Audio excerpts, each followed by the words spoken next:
Hello बच्चों, आप सभी का सनराइज एजुकेशन एकेडमी समदड़ी में मैं विशाल भार्गव हार्दिक स्वागत करता हूं। तो बच्चों, हमने जो पढ़ा था वह विद्युत फ्लक्स के बारे में पढ़ा था और विद्युत फ्लक्स के बारे में हमने फॉर्मूला फाइंड आउट किया था फाई बराबर इंटीग्रेशन ई डॉट ds। और उससे संबंधित हमने देखा कि आवेश का वितरण जो होता है वो तीन प्रकार का होता है। रेखीय आवेश वितरण, पृष्ठीय आवेश वितरण और आयतन आवेश वितरण। जो चार्ज डिस्ट्रीब्यूशन है वो थ्री टाइप का था। कौन कौन से थ्री टाइप्स थे? लीनियर चार्ज डिस्ट्रीब्यूशन था, एक सरफेस चार्ज डिस्ट्रीब्यूशन था और एक था अपना वॉल्यूम चार्ज डिस्ट्रीब्यूशन, जिसमें तीन फॉर्मूले हमने अलग अलग फाइंड आउट किए थे।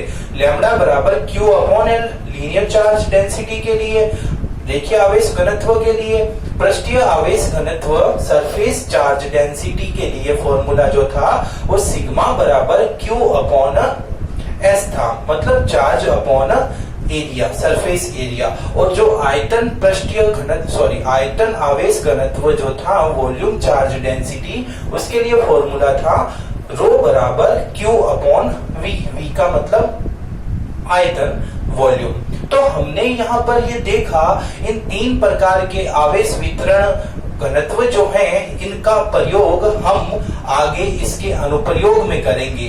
हम अनुप्रयोग यहाँ पर 6 प्रकार से पढ़ेंगे, मतलब 6 प्रकार से हम विद्युत क्षेत्र को फाइंड आउट करेंगे अलग अलग परिस्थितियों में। और किसकी हेल्प से?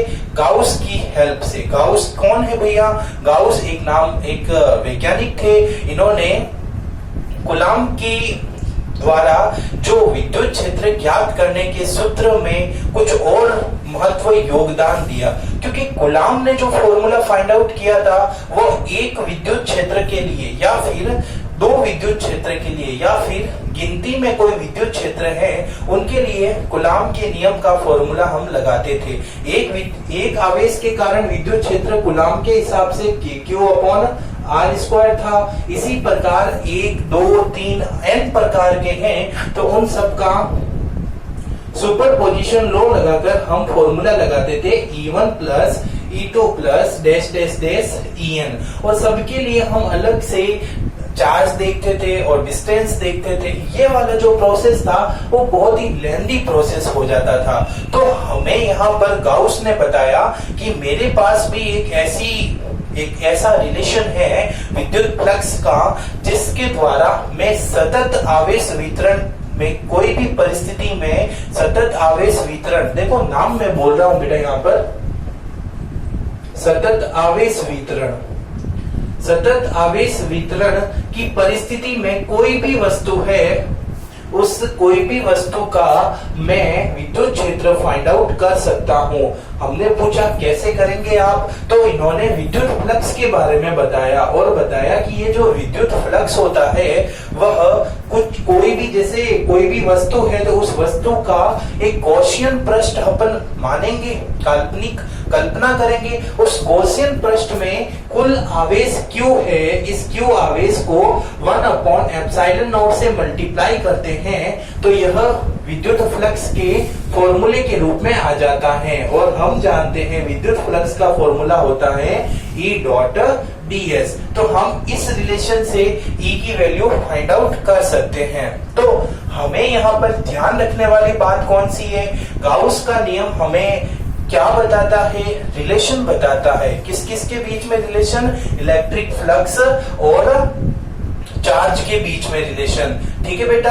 और क्यों बताता है? उसके पीछे का कारण ये है कि कूलाम ने जो फॉर्मूला दिया था ये फॉर्मूला एकल आवेश के कारण या एक यूनिट चार्ज के कारण उपयोगी साबित हुआ। लेकिन यहाँ पर सपोज दैट कि एक आवेश तो आपको मिलेगा नहीं, या तो आपको वायर के रूप में मिलेगा, या आपको सीट के रूप में मिलेगा, या आपको प्लेट के रूप में मिलेगा, या फिर आपको स्पेयर के रूप में मिलेगा। तो वहां पर चार्ज के कारण इलेक्ट्रिक फील्ड कैसे प्रोड्यूस होता है उसको फाइंड हम कूलाम के नियम से नहीं कर सकते हैं। तो बच्चों इस दुविधा को दूर करने के लिए हमारे सामने गाउस भाई साहब आए और गाउस भाई साहब ने कहा कि देखिए मेरी बात सुनिए। तो हमने कहा सुना दीजिए आप भी अपनी बात। तो कहा कि ठीक है सुनिए फिर। तो गाउस ने अपना एक नियम दे दिया और गाउस का नियम जो है वो क्या था बेटा? गाउस का नियम, गॉसेस लॉ। उस नियम के अकॉर्डिंग उन्होंने बताया कि कोई भी काल्पनिक पृष्ठ से संबंधित विद्युत फ्लक्स का जो मान होता है वो विद्युत फ्लक्स का मान आपके उस पृष्ठ में उपस्थित कुल आवेशों की संख्या तथा 1/ε0 के मल्टीप्लिकेशन के बराबर होता है। और हम जानते हैं कि जो विद्युत फ्लक्स होता है उसका फॉर्मूला E.ds होता है जो हमने कल पढ़ा, और ये तो हम जानते हैं। तो गाउस ने क्या बताया कि ये जो मान है बेटा, ये जो मान है वो उस आवेश के तथा 1/ε0 के मल्टीप्लिकेशन के बराबर होगा।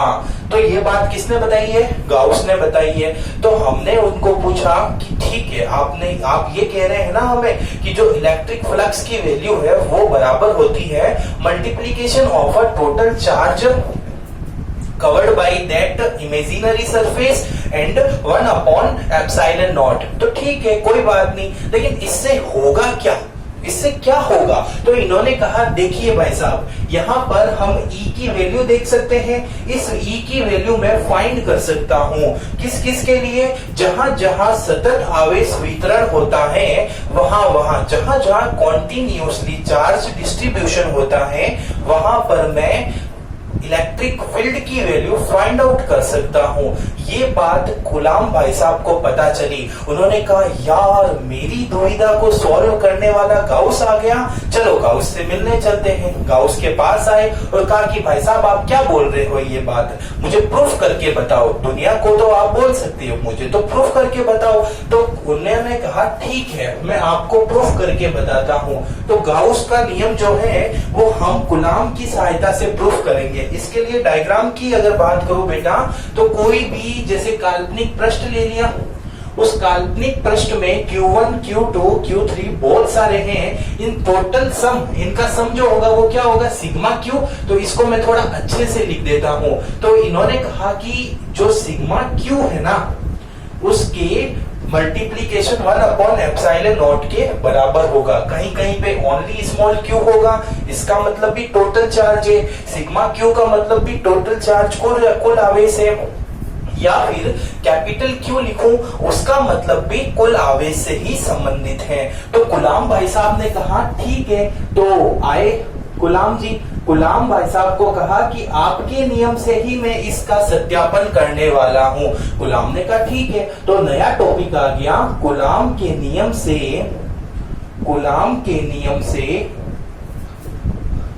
गाउस के नियम का सत्यापन। गाउस के नियम का सत्यापन। देखो बच्चों, यहाँ पर गाउस के नियम से संबंधित एक ही क्वेश्चन पूछता है, या तो इसकी लैंग्वेज या फिर ये formula.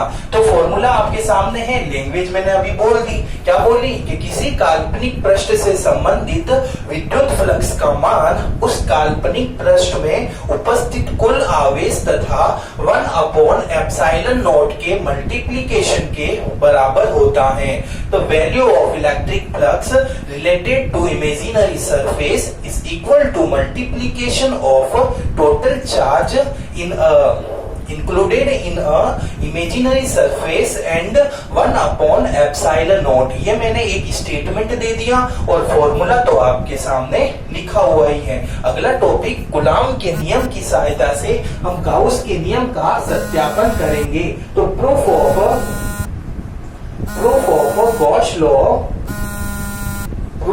Gauss's law with the help of Coulomb's law। इस बात को हम सत्यापित करते हैं बेटा। तो चलो आइए, तो proof of Gauss law with the help of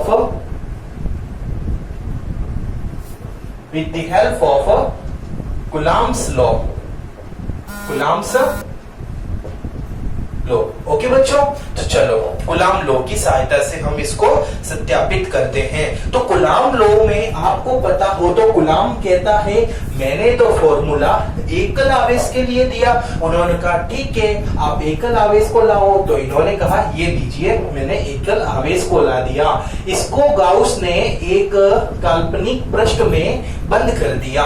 इस पृष्ठ को आप क्या कहते हैं बेटा? गाउसियन पृष्ठ कहते हैं, गाउसियन पृष्ठ। और ये गाउसियन पृष्ठ तीन प्रकार के हो सकते हैं, गोलाकार, स्फेरिकल, बेलनाकार, सिलेंड्रिकल एंड घनाभाकार या घनाकार, क्यूब या क्यूबॉइड। तो मैंने एक ले लिया और यहां से मैंने कहा कि इससे स्मॉल r दूरी पर स्थित एक क्षेत्रफल है, पृष्ठीय क्षेत्र है, और इस पृष्ठीय क्षेत्र से गुजरने वाला जो विद्युत फ्लक्स होगा वो क्या होगा? फाई होगा। और इधर इस बिंदु पर जो विद्युत क्षेत्र होगा वो क्या होगा?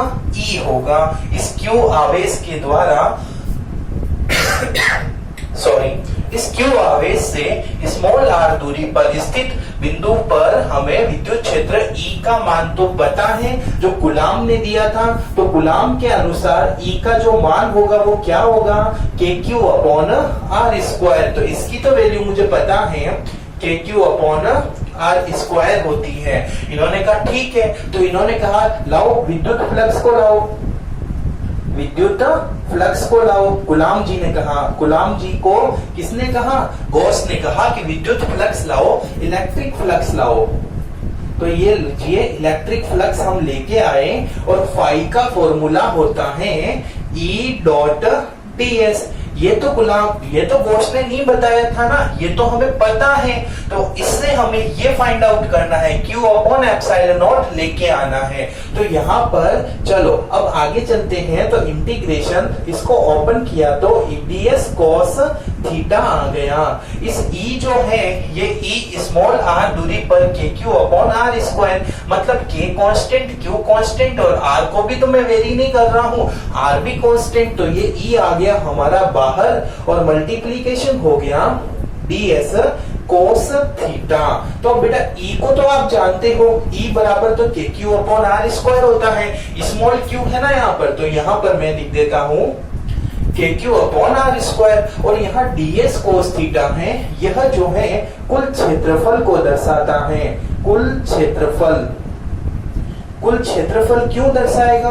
क्योंकि मैंने इंटीग्रेशन ले लिया, मतलब पूरे क्षेत्रफल को। अब मुझे बताओ ये जो गाउसियन पृष्ठ है ये कोई प्रकार की आपको दिख रही है क्या कि कोई ये आकृति है या फिर नहीं दिख रही है? तो मैं मान लेता हूं कि कुल क्षेत्रफल जो है यह गाउसियन पृष्ठ जो है वो यदि गोलाकार है। क्या बोला बेटा मैंने? क्योंकि गोलाकार ही होगी, एक बिंदु आवेश के कारण जो गाउसियन पृष्ठ होती है वो तो गोलाकार ही होती है।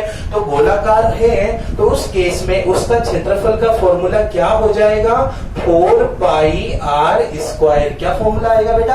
4 पाई r स्क्वायर। ये तो फॉर्मूला आ गया आपके गाउसियन पृष्ठ का, ठीक है। अब चलो आगे, और ये वैल्यू किसके बराबर होगी? ds cos थीटा के। तो यहाँ ds cos थीटा की जगह मैं क्या लिख सकता हूँ? 4 पाई r स्क्वायर लिख सकता हूँ। कब? जब मैंने इसको क्या मान लिया? स्फेरिकल माना।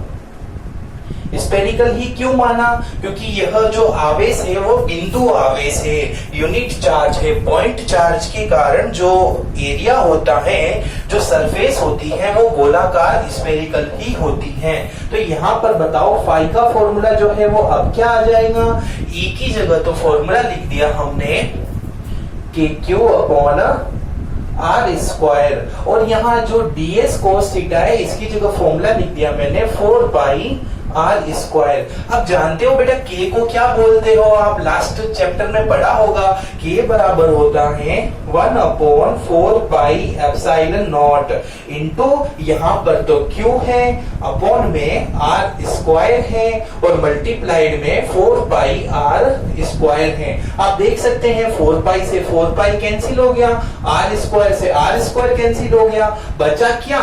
Q upon epsilon not. तो फाई बराबर Q अपॉन एप्सिलॉन नॉट। तो यही तो गाउस ने बताया था। गाउस ने क्या बताया? गाउसियन पृष्ठ में कुल आवेश जो है उसका तथा 1/ε0 का जो मल्टीप्लीकेशन होता है वो विद्युत फ्लक्स के बराबर होता है। ये विद्युत फ्लक्स जो है Q/ε0। आपके मन में विचार आ रहा होगा कि सर यहाँ पर तो ओनली क्यू लिखा है, यहाँ पर सिग्मा क्यू लिखा है। तो मैंने कहा सिग्मा क्यू हो कैपिटल क्यू हो, इन सब का मतलब होता है उस काल्पनिक पृष्ठ में, उस गाउसियन पृष्ठ में कुल आवेश की संख्या। चूंकि यहाँ पर तो एक ही आवेश है, इसलिए जो कुल आवेश होगा वो किसके बराबर होगा? क्यू के बराबर होगा। तो स्क्रीनशॉट ले लीजिए आप लोग। ओके बेटा, तो ये बात थी, ये अच्छा टॉपिक था, बहुत ही सिंपल है, आपको आशा करता हूं आपको समझ में आया होगा। तो नीचे लिख देना। इसी प्रकार हम कह सकते हैं कि कूलाम के नियम से गाउस के नियम का सत्यापन होता है। अब हम बात करते हैं कुछ स्पेशल पॉइंट की, विशेष बिंदुओं की। तो विशेष बिंदु क्या होता है, चलो देखते हैं। अब विशेष बिंदु की बात करें कि कोई भी सपोज दैट कि यह जो है वो एक गाउसियन पृष्ठ है, उस गाउसियन पृष्ठ में यहाँ पर दो रेखाएं आ रही हैं, एक रेखाएं जा रही है, नाम दे दिया मैंने ए बी और सी। तो आपको ध्यान रखना है कि किसी भी गाउसियन पृष्ठ में आने वाली जो विद्युत रेखाएं होती हैं वो सदैव ऋणात्मक हम उसको लेंगे। उसके लिए विद्युत फ्लक्स का मान बेटा क्या आ जाएगा? ऋणात्मक आ जाएगा। लेकिन इसके लिए जो विद्युत फ्लक्स का मान है वो धनात्मक आएगा। तो कहने का मतलब फाई ए फाई बी ये दोनों जो है वो नेगेटिव आएगी और फाई सी की वैल्यू जो है वो पॉजिटिव आएगी। तो ये बात आपको थोड़ा ध्यान रखना है। दूसरी बात, ये गाउसियन जो पृष्ठ होता है, गॉसियन सरफेस है, गॉसियन सरफेस जो है वह तीन प्रकार की हो सकती हैं। कौन कौन सी? स्फेरिकल या फिर सिलेंड्रिकल या फिर क्यूबॉइड। मतलब गोलीय भी हो सकती है, बेलनाकार भी हो सकती है और घनाकार भी हो सकती है। यह विद्युत फ्लक्स का मान जो है गॉसियन पृष्ठ के आकार पर निर्भर नहीं करता है। इन तीनों के लिए फाई जो है वो सेम ही आएगा। डिपेंड नहीं करता बेटा कि आपने कौन सा पृष्ठ लिया है, वो तो हमारे सोर्स पर निर्भर करता है। जैसे लास्ट वाले टॉपिक में हमने देखा कि आपने पॉइंट चार्ज के लिए गॉसियन पृष्ठ का मान गोलाकार लिया था, लेकिन आगे की हम चर्चा करेंगे उसमें आपको गॉसियन पृष्ठ बेलनाकार लेना पड़ेगा। तो यहाँ पर फाई का मान इनके ऊपर निर्भर नहीं करता है। तो किस पर निर्भर करता है? फाई का मान जो है वो निर्भर करता है उस गॉसियन पृष्ठ में कुल आवेश की संख्या पे, कुल आवेश पर निर्भर करता है। किस पर निर्भर करता है बेटा? कुल आवेश पर निर्भर करता है, आवेशों की मात्रा पे निर्भर करता है, मात्रा पे निर्भर करता है तथा प्रकृति पे निर्भर करता है। मतलब क्वांटिटी ऑफ चार्ज और नेचर पे निर्भर करेगा। कैसे कि यदि मैं बोलूं, दो केस ले लेता हूं मैं यहाँ पर, ठीक है। पहले केस में प्लस का 2 चार्ज है और माइनस का 1 चार्ज है। दूसरे केस में प्लस के 2 चार्ज है और प्लस का 1 चार्ज है। तो अब आप देखो कि यहाँ पर मात्रा पे तो निर्भर करेगा ही सही। क्यों मात्रा पे निर्भर करेगा? क्योंकि यहाँ पर आप देख सकते हैं टोटल चार्ज जो है वो 3 हो जाता है, बट यहाँ टोटल चार्ज 1 हो जाएगा। तो यहाँ प्रकृति पे भी तो निर्भर करा, मतलब माइनस का था इसलिए तो घटाया मैंने। प्रकृति पॉजिटिव थी तो जुड़ गई, नेचर जो है वो नेगेटिव था तो माइनस हो गया। माइनस होने की वजह से उसकी जो टोटल अमाउंट है, मात्रा है, उसमें कमी हो गई। तो यहाँ मात्रा पर निर्भर करेगा। और एक बात और पर निर्भर करेगा, किस पर निर्भर करेगा? माध्यम पर निर्भर करेगा। क्यों बेटा माध्यम पे निर्भर करेगा? क्योंकि आपको पता हो तो उसने दिया था formula sigma Q upon epsilon not. ये एप्सिलॉन नॉट क्या होता है? निर्वात का, निर्वात में आपने पढ़ा था, निर्वात की विद्युतशीलता होती है। इंग्लिश में इसको परमिसिबिलिटी ऑफ वैक्यूम होती हैं। बट यहाँ पर यदि मैं माध्यम मीडियम लेके आ जाऊं तो उस केस में एप्सिलॉन नॉट नहीं होगा और एप्सिलॉन आ जाएगा और वो एप्सिलॉन माध्यम की विद्युतशीलता कहलाएगी। तो ये बात आपको ध्यान रखनी है। एक बात और, ये जो गाउस का नियम होता है वो व्युत्क्रम के नियम की पालना करता है। क्या बोला मैंने? Always follow the inverse law. क्या होता है इनवर्स लॉ? कि इसके द्वारा F जो है वो प्रोपोर्शनल होगा 1/r² के। तो यहाँ पर कुछ बातें मैंने आपके सामने डिस्कस की है। पहली बात, यहाँ पर मैंने बताया कि आने वाली नेगेटिव जाने वाली पॉजिटिव। दूसरी बात, गॉसियन सरफेस 3 प्रकार से हो सकते हैं और जो विद्युत फ्लक्स का मान है वो गॉसियन पृष्ठ की ऊपर निर्भर नहीं करता कि कौन सा गॉसियन पृष्ठ आपने लिया है। तो वह किस पर निर्भर करता है? वह कुल आवेशों की मात्रा तथा प्रकृति पर, total amount of charge and nature पे डिपेंड करता है। किस प्रकार करता है मैंने आपको बताया। उसके बाद में in the presence of medium, माध्यम की उपस्थिति पर भी वह निर्भर करता है। और नेक्स्ट बात करें तो यहाँ पर गाउस का जो नियम होता है वो व्युत्क्रम के नियम की पालना करता है। Gauss law always follow the inverse law. तो ये बातें हो गई हैं बेटा आपके कुछ विशेष बिंदु जो है, स्पेशल पॉइंट हैं उससे रिगार्डिंग। अब हम बात करने वाले हैं अनुप्रयोग की।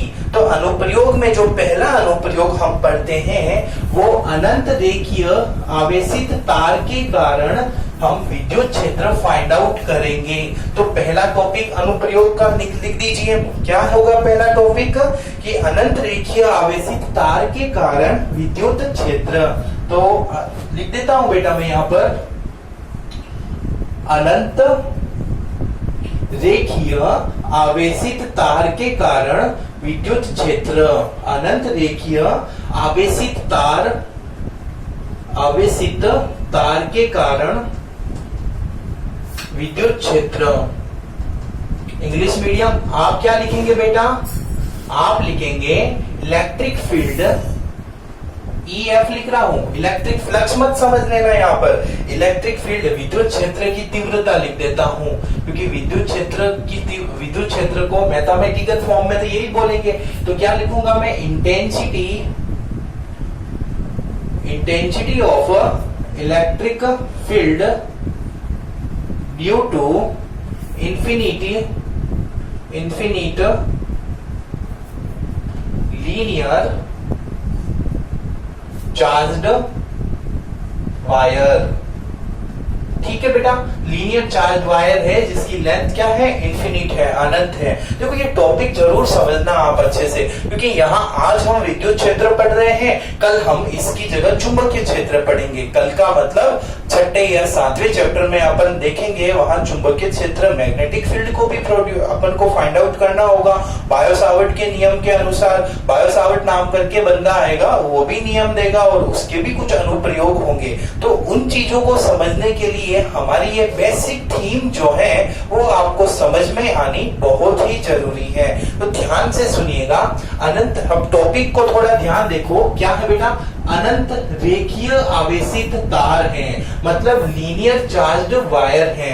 चलिए एक वायर बना दिया मैंने, ये एक पतला सा वायर है जिसकी लेंथ तो बेटा इंफिनिटी है, मतलब ये अनंत रेखीय तार है। लेकिन मैं मान के चलता हूं इस अनंत का मैंने लंबाई डिनोट कर ली। सपोज दैट कि यह L लंबाई का वायर ले लेता हूं मैं। कौन सी लंबाई का वायर लिया मैंने? L लंबाई का वायर ले लिया। ठीक है, इंफिनिटी है लेकिन मैं L लंबाई का लेता हूं। क्यों? क्योंकि मैं आपको फाइनल फॉर्मूला बताऊंगा, उसमें देखना आप विद्युत क्षेत्र का मान जो है वो लंबाई पे तो निर्भर ही नहीं करता है, इसलिए मैंने छोटा सा पार्ट ले लिया। इंफिनिटी तो बनाना इम्पॉसिबल है। अब इस पर मैंने यहाँ पर पॉजिटिव चार्ज लगा दिया। आवेशित है। आप चाहो तो नेगेटिव चार्ज भी लगा सकते हो, कोई इशू नहीं है, क्योंकि आवेश तो दोनों हो सकते हैं, धनावेश भी हो सकता है और ऋणावेश भी हो सकता है। चलो पॉजिटिव चार्ज लगा दिया। अब इस पॉजिटिव चार्ज के कारण जो विद्युत क्षेत्र की तीव्रता की दिशा होगी वह बाहर की तरफ होगी, मतलब आउटसाइड होगी। ये इधर भी हो सकती है, ये उधर भी हो सकती है, ये आपकी तरफ भी हो सकती है, ये पीछे की तरफ हो सकती है, मतलब बाहर जा रही है। और इस केस में अगर हम गॉसियन पृष्ठ का निर्माण करेंगे तो गॉसियन पृष्ठ कैसा बनेगा? बेलनाकार बनेगा। तो बेलनाकार गॉसियन पृष्ठ पर पहुंचने से पहले हम इसकी बेसिक बातें लिख देते हैं। तो बेसिक बात बेटा क्या है कि अनंत लंबाई का तार में से L लंबाई का तार मैंने लिया, जिस पर धनावेश किस रूप में? रेखीय आवेश रेखीय सतत। आपने देखा था सतत आवेश वितरण में 3 प्रकार के था। तो पहला रेखीय सतत वितरण, तो यहाँ पर रेखीय सतत वितरण है, और रेखीय सतत वितरण में आपने रेखीय सतत वितरण में आपको याद तो है ना, मैंने कल की क्लास में डिस्कस किया था, 3 प्रकार से कॉन्टिन्यूअसली डिस्ट्रीब्यूशन कर सकते हैं चार्ज का अपन लोग। 3 कौन से? एक तो लीनियर था, एक सरफेस था, एक वॉल्यूम था। तो रेखीय, पृष्ठीय और आयतन। तो हम पृष्ठीय की और आयतन की बात नहीं कर सकते, क्योंकि हम देख पा रहे हैं लाइन पर ही तो है, तो यहाँ पर लीनियर चार्ज डेंसिटी होगा। तो बेटा क्या आएगा यहाँ पर? वो जो लैंग्वेज है वो तो आप बना सकते हो, जो मेन मसाला है वो मैं आपको समझा रहा हूं। तो लीनियर चार्ज डेंसिटी, जिसको हिंदी में अपन क्या बोलते हैं? रेखीय आवेश घनत्व। तो रेखीय आवेश घनत्व का सूत्र क्या होता है? लैम्बडा बराबर Q अपॉन L। माना मैंने Q आवेश जो है वो L लंबाई पर वितरित हो गया, तो Q अपॉन L, या फिर छोटा सा dl लंबाई पे मैं मानता तो dq अपॉन dl हो जाता। लेकिन ये तो मैंने साइड ऐसी नॉलेज के हिसाब से लिखा, बट कोई जरूरी नहीं है इसको आप लिखो, हमारा काम तो इससे ही हो जाएगा। तो इसको भली मैं साइड में छोड़ लिखा। तो Q बराबर फॉर्मूला क्या आ गया बेटा अपने पास में? Lambda L। ये फॉर्मूला अपने काम आएगा, ध्यान रखना, ठीक है। अब मैं बात बताऊं, मुझे ये तो आवेश वितरण वाला काम हो गया। अब मैं गॉसियन पृष्ठ का निर्माण करता हूं, तो मैं गॉसियन पृष्ठ यहाँ पर बनाऊंगा। तो वो गॉसियन पृष्ठ जो होगा वो मेरा कैसा होगा बेटा? वो होगा सिलेंड्रिकल गॉसियन पृष्ठ होगा। मैंने आपको बताया था कि एप्लीकेशन में हम देखेंगे तो यहाँ सिलेंड्रिकल ही गॉसियन पृष्ठ देखेंगे। तो सिलेंडर कुछ बन रहा है ना, इस सिलेंडर की लंबाई कितनी है? L है, लेकिन इसकी जो ये यहाँ से दूरी है ना वो स्मॉल r मान के चलेंगे कि स्मॉल r दूरी रेडियस है उस सिलेंडर की। सिलेंडर का नीचे वाला भाग एक सर्किल के रूप में तो होता है, एक वर्त के रूप में होता है ना, तो ये जो डिस्टेंस है वो क्या है बेटा? R है, और ये सबके लिए R ही होगी, ठीक है बेटा। तो यहाँ पर इस सिलेंडर को आप देखो तो इस सिलेंडर में 3 प्रकार के पृष्ठ जो है वो आपको देखने को मिलेंगे। एक तो ये नीचे वाला पृष्ठ, इसकी दिशा नीचे की तरफ होगी S1, एक ऊपर वाला पृष्ठ, इसकी दिशा ऊपर की तरफ होगी S2, और एक ये वक्रीय पृष्ठ, वक्रीय मतलब कर्व्ड सरफेस एरिया, वक्रीय पृष्ठीय क्षेत्रफल। ये जो आपको दिख रहा है ना साइड वाला, ये इसका कोई भी एक पॉइंट ले लेता हूं जिसकी डायरेक्शन भी ऐसे ही होगी, और यह जो है नाम दे दिया मैंने S3। तो क्षेत्रफल बेटा कितने हैं? टोटल 3 है, S1, S2 और S3। अब लगाता हूं मैं गाउस का नियम। क्या लगाया मैंने? गाउस का नियम लगा दिया।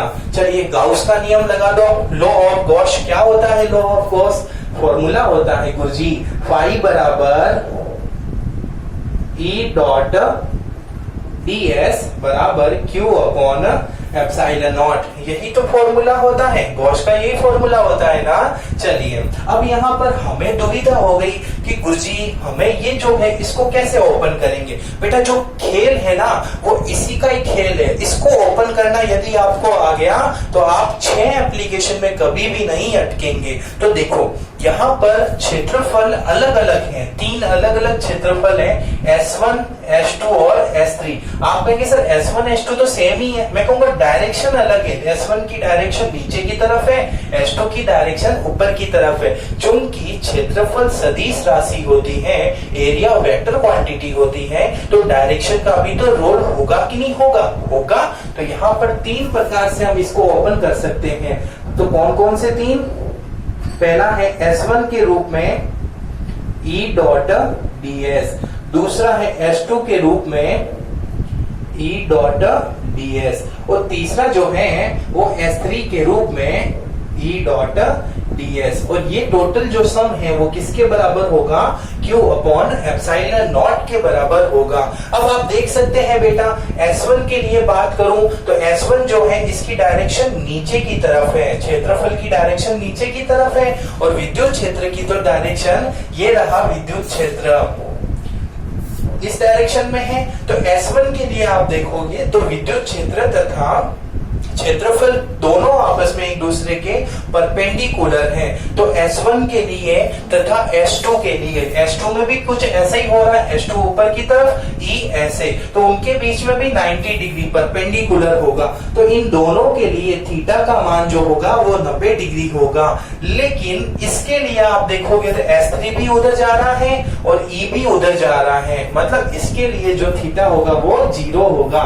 तो मैं इसको लिख देता हूं, क्या लिखूंगा? S1 EDS cos 90 degree plus S2 EDS cos 90 degree.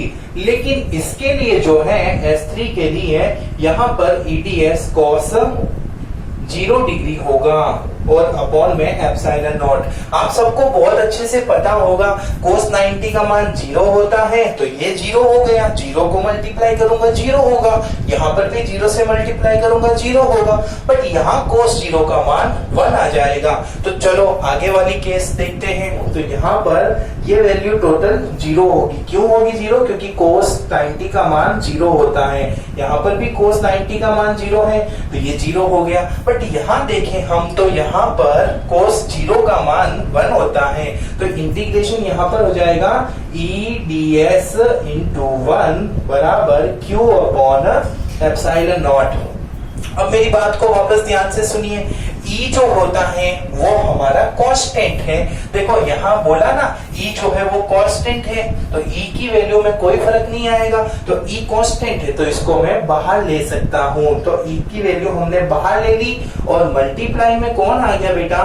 ds, और multiply Q upon epsilon not. ये S3 वाला केस है।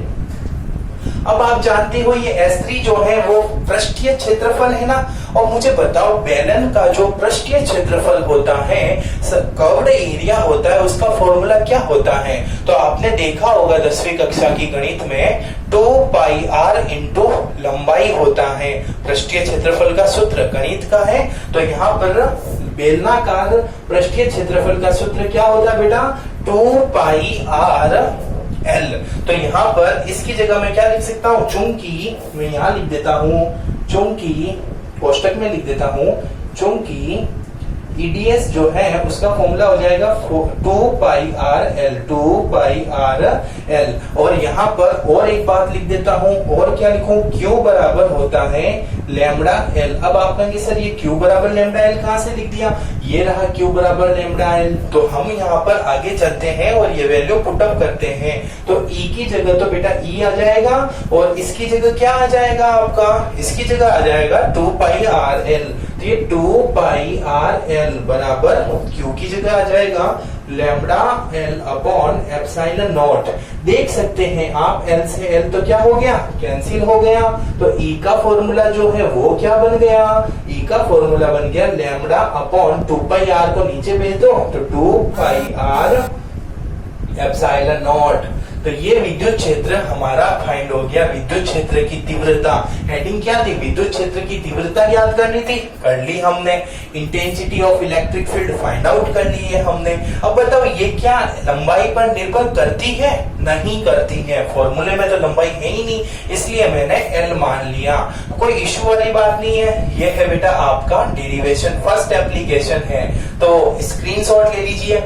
ओके, अब मुझे जगह चाहिए थोड़ी, तो अब मैं क्या करता हूँ, इसको साफ कर लेता हूँ और मैं आपको एक चीज पूछता हूँ। देखो ग्राफ बनाना तो मैंने आपको बताया ही है, तो मुझे आपको ये बताना है अब कि बताओ ये जो फॉर्मूला दिख रहा है आपको, इस फॉर्मूले के आधार पर मैं अगर पूछूं कि मुझे दो ग्राफ बना के बताओ, एक तो ई और लैम्बडा के बीच में, दूसरा जो ग्राफ है वो ई और डिस्टेंस के बीच में। तो बच्चों बताओ आप कैसे कर ग्राफ बनाओगे। तो बेटा यहाँ ई और लैम्बडा के बीच में, तो ई ऊपर लैम्बडा भी ऊपर, तो दोनों आपस में एक दूसरे के परपोर्शनल हैं, और जो परपोर्शनल होते हैं, समानुपाती होते हैं, उनके बीच में ग्राफ सदैव लीनियर रेखीय बनता है। तो ई और लैम्बडा के बीच में ग्राफ कैसा होगा, लीनियर होगा, रेखीय होगा। लेकिन आप देख सकते हैं ई और आर के बीच में, तो ई जो है ऊपर है, आर तो नीचे है, मतलब रेसिप्रोकल है, व्युत्क्रमानुपाती है। तो इस केस में ग्राफ जो बनेगा वो पैराबोलिक बनेगा, मतलब परवलय बनेगा इस प्रकार से। लेकिन हाँ, यदि मैं ग्राफ कुछ 1/r और e का पूछता, तो आप देख सकते हैं कि ये 1/r है जो e के समानुपाती है। तो यहाँ 1/r और e के बीच में यदि ग्राफ बनाऊंगा मैं, तो ग्राफ कैसा बनेगा बेटा, लीनियर ही बनेगा। स्क्रीनशॉट ले लीजिए। तो ये बात हमने आज की है रेखीय आवेशित तार के कारण विद्युत क्षेत्र। आपको समझ में आया? आई होप आपको समझ में आया होगा। हम अगली कक्षा में सीट और प्लेट के कारण बारे में पढ़ेंगे, फिर और अगली कक्षा में हम गोले के बारे में देखेंगे। तो ये हमारा जो टॉपिक है आपको ध्यान में रखना है, कक्षा 12वीं का चैप्टर 2 विद्युत फ्लक्स का एप्लीकेशन फर्स्ट है, गाउस के नियम का। ओके बच्चों, मैं आशा करता हूँ आप अपने घर पे स्वस्थ रहे होंगे। आप आराम से पढ़ाई करो, मस्त रहो और आगे बढ़ो। धन्यवाद।